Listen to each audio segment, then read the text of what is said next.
Tanvi. Fake. लोकांना समजा फेकच आवडतंय तर आवडू दे, ते त्यांची चॉईस आहे. इकडे काय होतं, एका गोष्टीला खूप वेगळ्या तऱ्हेने प्रोजेक्ट केलं जातं, आतसुद्धा आणि बाहेरसुद्धा.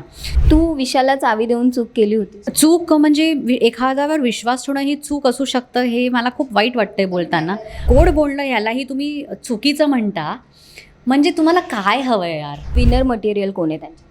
विनर मटेरियल तर बाहेर आलंय, जे की मी होती माझ्याप्रमाणे. हॅलो, हाय, नमस्कार. मी नंदा बजाज तुम्हा सगळ्यांचं पुन्हा एकदा स्वागत करते टेलिगप्पामध्ये. आणि आज माझ्यासोबत आहे बिग बॉस मराठीच्या घरात आपल्या आवाजाने आणि सोबतच आपल्या खेळाने तुमच्या सगळ्यांची मनं जिंकलेली प्राजक्ता. तुझं टेलिगप्पामध्ये स्वागत आहे. कशी आहेस? मस्त आहे Nanda. How are you? I am good. Okay, मला सांग, काल जेव्हा एलिमिनेशन झालं आणि त्यानंतर सोबत रेवासुद्धा होती डेंजर झोनमध्ये, कुठेतरी वाटलं होतं का की आज मी बाहेर जाणार आहे किंवा अजून कोणी ऑप्शनमध्ये असू शकतं? मला खरंच असं नव्हतं वाटलं की मी आऊट होणार. मला आणि आत्ताही कुठे ना कुठे मला असा विश्वास आहे की मला खूप वोट्स आली आहेत किंवा खूप लोकांनी मला सपोर्ट केलं आहे. तर ते काय झालं काय नाही ते तर मला माहीत नाही. बाकी मला माझ्या जर्नीबद्दल बोललं जाईल तर आनंद आहे की आपण आधीही बोललो आहे आणि ज्या गोष्टी मी बोलले मी त्या गोष्टींवर टिकून राहिले त्या घरात, की मी जशी आहे तशीच राहणार किंवा कोणाला खूप घालून पाडून बोलणार नाही. आणि मी आपला पेशन्स लेवल मला असं कुठे ना कुठे माहीत होतं की छान आहे, पण एवढं छान आहे त्या घरात जाऊन मला कळलं. आणि ओव्हरऑल खूप शिकले मी त्या घरात. एन्ड्युरन्स लेवल डेफिनेटली माझे वाढले आहेत. टास्क खेळण्यात मला खूप मजा आली आणि लोकांना ओळखण्याची क्षमता माझ्यात एवढी आहे तेही मला टेस्ट झालं की अच्छा, ओळखता येतं पण एवढं. कारण मी जे जे लोकांबद्दल बोलले आहे ते सगळं नंतर लोक बोलायला लागली आहे. की जसं मी अनुश्रीबद्दल जेव्हा बोलले ते नंतर लोक बोलायला लागली की अच्छा, की हिच्यावर विश्वास ठेवू शकत नाही किंवा ही पलटू आहे, ते मग नंतर लोक बोलायला लागली.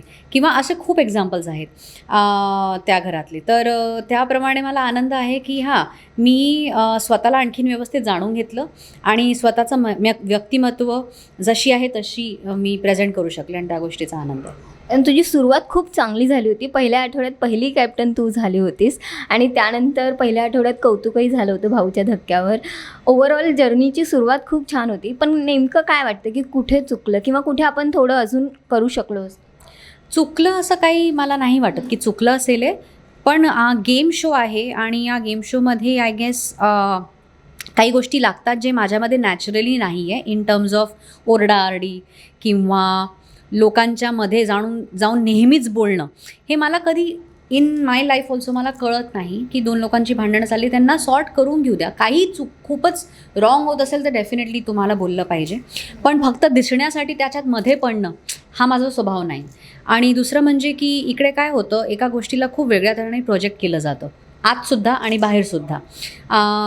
फॉर एक्झाम्पल, तू तोंडावर बोलत नाही. आता तोंडावर बोलणं म्हणजे ओरडूनच बोलणं आहे का? नाही. तोंडावर बोलणं म्हणजे वन ऑन वन संवाद साधणं पण आहे आणि ते मी नेहमीच केलं आहे. मला जेही चूक वाटलं आहे किंवा जेही मला करेक्ट वाटलं आहे ते मी तोंडावर जाऊनच बोलले आहे. त्याला का तुम्ही कन्सिडर करत नाही तोंडावर बोलणं? तुम्ही फक्त ओरडाआरडीलाच का तोंडावर बोलणं कन्सिडर करताय? तर हे गेमसाठी डायलॉग्स लोक बोलतात आणि इट वर्क्स फॉर देम. पण मी जसं म्हटलं की मी स्वतःला बदल फक्त दिसण्यासाठी कधीच करणार नव्हती आणि मी केलाही नाही. आणि गेमच्या स्ट्रॅटेजीज असो किंवा डील्स, आता लोक डीलसाठी म्हणतात, अरे तो गेमच आहे, त्याचा तो गेमच आहे की तुम्ही कोणाबरोबर अलायन्स करताय, कोणाबरोबर काय गेमसाठी काय डिसाईड करताय. It is about that. आणि ते मी नीट केलं. आता काय की कोणाला नावं ठेवायची असतील तर ते चांगल्या गोष्टीसाठी पण ठेवतात. आयुर्वेदिक म्हणतायत मला, कारण तिने बोलणं सुरू केलं. तर आयुर्वेद तर एक रिच आपलं कल्चर आहे. तर मला तर खूप प्राऊड आहे मला आयुर्वेद बोललं जातं आहे, कारण आपल्या भारताची धरोहर आहे ती. आणि गोड बोलणं यालाही तुम्ही चुकीचं म्हणता, म्हणजे तुम्हाला काय हवं आहे यार. लोकांनी ओरडाआरडी करूनच बोलावं किंवा तोंबणेच मारावे किंवा घालून पडूनच बोलावं तर तुम्ही स्ट्रॉंग आहात.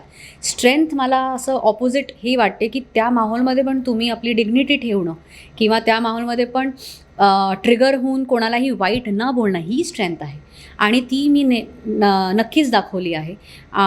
कारण मी आधी पण तुला सांगितलं होतं की मला बिग बॉस नंतरही एक लाईफला बिगर पिक्चर प्रमाणेच बघायचं आहे आणि बघते नेहमी. तर मला असं वाटतं की त्या घरातनं निघण्यावर कोणाचंही मी मन एवढं नाही दुखवलं आहे की त्यांना माझ्याबद्दल विचार करून वाईट वाटेल. आणि ते मी जिंकलं आहे डेफिनेटली. आणि मला तेच करायचं होतं आणि ट्रिगर नव्हतं व्हायचं. तर माझ्याप्रमाणे मी गेम खरंच छान खेळली आहे आणि आपल्या तत्वांवर राहून खेळले आहे. लोकांची प्रश्न येतातच आणि सगळ्यांना आपलं आपलं ओपिनियन ठेवण्याचं पूर्ण हक्क आहे. तर ठीक आहे, इट्स ओके. बरं, जसा तू तुझा गेम सांगितला तसं त्या दिवशी तू आणि संकेत मिळून तन्वीचा गेम डिस्कस करत होतात अबाउट तेच की तुम्ही ओरडाओरडी करता किंवा तुम्ही प्रत्येक मुद्द्यामध्येच जाता, पण तोच गेमचा एक मेजर पार्ट आहे असं म्हणू शकतो. तर तिच्या गेमवर तिचं गेम म्हणजे डेफिनेटली त्या गेमसाठी ती बनली आहे. कारण तिला आपलं पर्सनॅलिटी दर आठवड्यात चेंज करता येतं. रिअल न राहता लोकांशी बोलता येतं आणि मी रिअल होते. तर आमचं असं एक ऑपोजिट हे होतं की मी जशी आहे मी तशीच होते. ती चेंज होत गेली सिच्युएशन्सप्रमाणे. आता लोकांना समजा फेकच आवडतं आहे तर आवडू दे, ते त्यांची चॉईस आहे. आणि तिचं असं झालं ना की कुठे ना कुठे मला शेवटच्या 2-3 आठवड्यात दिसायला लागले की जेलस पण होती आहे की सगळेच येऊन हिच्याशी का बोलत आहेत.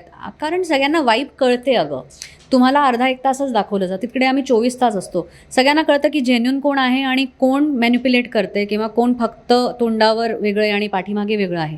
तर तू ॲज अ पर्सन ऑल्सो तुला नॅचरली अशा माणसाशी बोलायला आवडेल जो जेन्युन वाटतो आहे, म्हणून लोक या माझ्याशी येऊन बोलायचे. इनफॅक्ट त्या घरातसुद्धा अनुश्री आणि रुचिता टोळीचे पार्ट होते जेव्हा आमचं अलायन्स पण नव्हतं.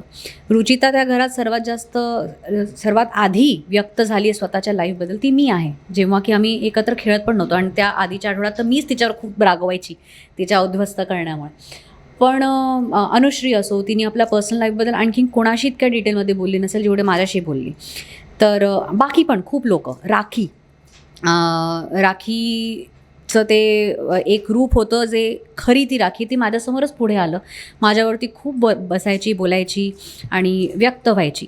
तर हे मी कमवलं आहे, लोकांना मी कमवलं आहे. लोकांचे रिअल इमोशन्स माझ्यापर्यंत पोचले आहे आणि रियालिटी शो माझ्यासाठी एक रिअल राहणं हेच माझ्या डोक्यात तरी हेच बसतं आणि मी रिअल होते तिकडे.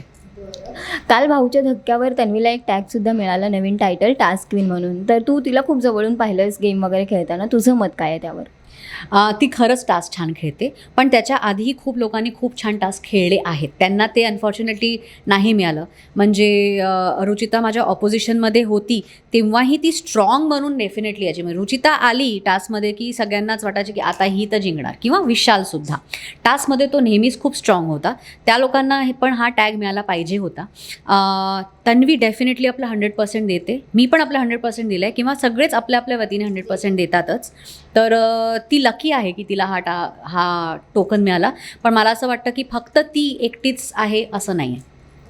ओके, तुझं आणि राकेशचं जे बॉन्ड होता किंवा जे तुमची सिच्युएशन होती ते कधीतरी खूप छान दिसायचं तुम्ही, आणि कधीतरी तुमच्यात खूप वाद व्हायचे, आणि मेजरली नॉमिनेशनमध्ये राकेशने तुला नॉमिनेट केलेलं आहे. तर नेमका राकेशचा गेम कसा आहे आणि तुमच्यामध्ये जी स्ट्रॅटेजी झाली होती किंवा तुमचं जे बोलणं होतं चांगलं ते वर्कआउट का नाही झालं? करेक्ट. तू आपल्या प्रश्नामध्येच उत्तर पण दिलं आहेस की मलाही ते खूप सरप्रायझिंग होतं आणि मलाही ते खूप कन्फ्युजिंग होतं की हा अदरवाईज जेव्हा गेमच्या व्यतिरिक्त माझ्याशी बोलायला यायचा, माझ्याशी बोलायचा, तर खूप काइंडली, खूप छानपणे असं बोलायचा आणि खूप तारीफ करायचा की तुला खरंच व्यक्ती खूप ओळखता येतात, तू खूप इंटेलिजंट आहे, तुला किती व्यवस्थित नॉलेज आहे गोष्टींचा वगैरे वगैरे. आणि गेममध्ये जाऊन तो मला नॉमिनेट करायचा. मग नॉमिनेट केल्यानंतर पुन्हा मलाशी येऊन व्यक्त व्हायचं की अरे हे गेमसाठी मला करावं लागतं, हा मी नाही आहे, मला वाईट वाटतं. तर मला खूप कन्फ्यूज व्हायचं आणि मी त्याला म्हटलेही आहे एकदा, माहीत नाही मला ते सगळे एपिसोड्स बघितले नाही, किती दाखवलं गेले काय मला माहीत नाही आहे, की तू खूप कॉन्ट्रॅडिक्ट करतो आहे तुझं माझ्याशी बिहेवियर वर्सेस तू जो गेममध्ये करतो आहे. तर मला खरंच कळत नाही नेमकी तू काय आहेस. आणि एखाद्या व्यक्ती तुम्ही म्हणता की मला ही व्यक्ती खूप आवडते, ही खूप जेन्युन आहे, तर तुम्ही अशा व्यक्तीला आपल्या जवळ ठेवाल का नॉमिनेट करून घराच्या बाहेर पाठवाल? तर ते मला शेवटपर्यंत कळलं नाही आहे त्याचं. मला असं वाटतं की ते ग्रुप डायनॅमिक्ससाठी, आपल्या ग्रुपच्या लोकांना फेवर करण्यासाठी किंवा आपल्या ग्रुपच्या लोकांचं मन जिंकण्यासाठी त्यांनी मला नॉमिनेट केलं आहे असं मला वाटतं. बरं, तुला वाटतं का की जी चावीचा जो मुद्दा झाला रुचिता, विशाल आणि तुझ्यामध्ये, तू विशालला चावी देऊन चूक केली होतीस? चूक म्हणजे एखाद्यावर विश्वास ठेवणं ही चूक असू शकतं हे मला खूप वाईट वाटतं आहे बोलताना. पण एक्झॅक्टली त्या घरात पण त्यांनी जसं पहिल्या दिवसापासून माझ्याशी एक बहिणीचं नातं असं ठेवलं आहे, तर माझा विश्वास करणं खूप एक नॅचरल रिॲक्शन होती आणि मी त्याच्याजवळ प्रोटेक्टेड राहील असं करून दिली होती. मग त्याने पण गेम खेळला, त्यांनी माझा विश्वासाचा फायदा उचलला. ते मी त्यालाही सांगितलं होतं की हे मी लक्षात ठेवणार आहे, मी तुला फॉरगिव्ह करते पण मी फॉरगेट नाही करणार आहे. डेफिनेटली त्या गोष्टीचं मला असं वाटतं की हो यार, मला रात्रीच त्याच्या गणती चावी घेऊन घेतली पाहिजे होती. का नाही केलं, मी का एवढं विश्वास ठेवते लोकांवर.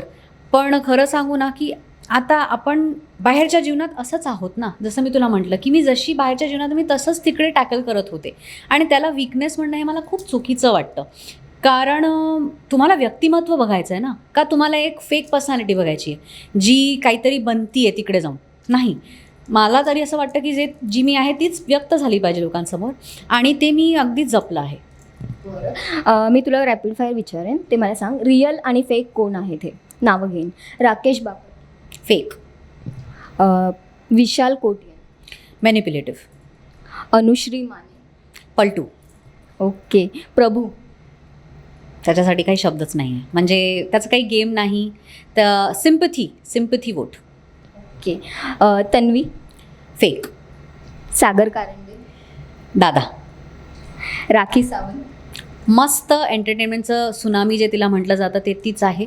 आणि राखी सावंत जी रिअल आहे ना, ती माझ्याबरोबर माझी कनेक्ट झाली आहे आणि ती खूप अशी प्रेमळ आणि खूप छान अशी व्यक्ती आहे.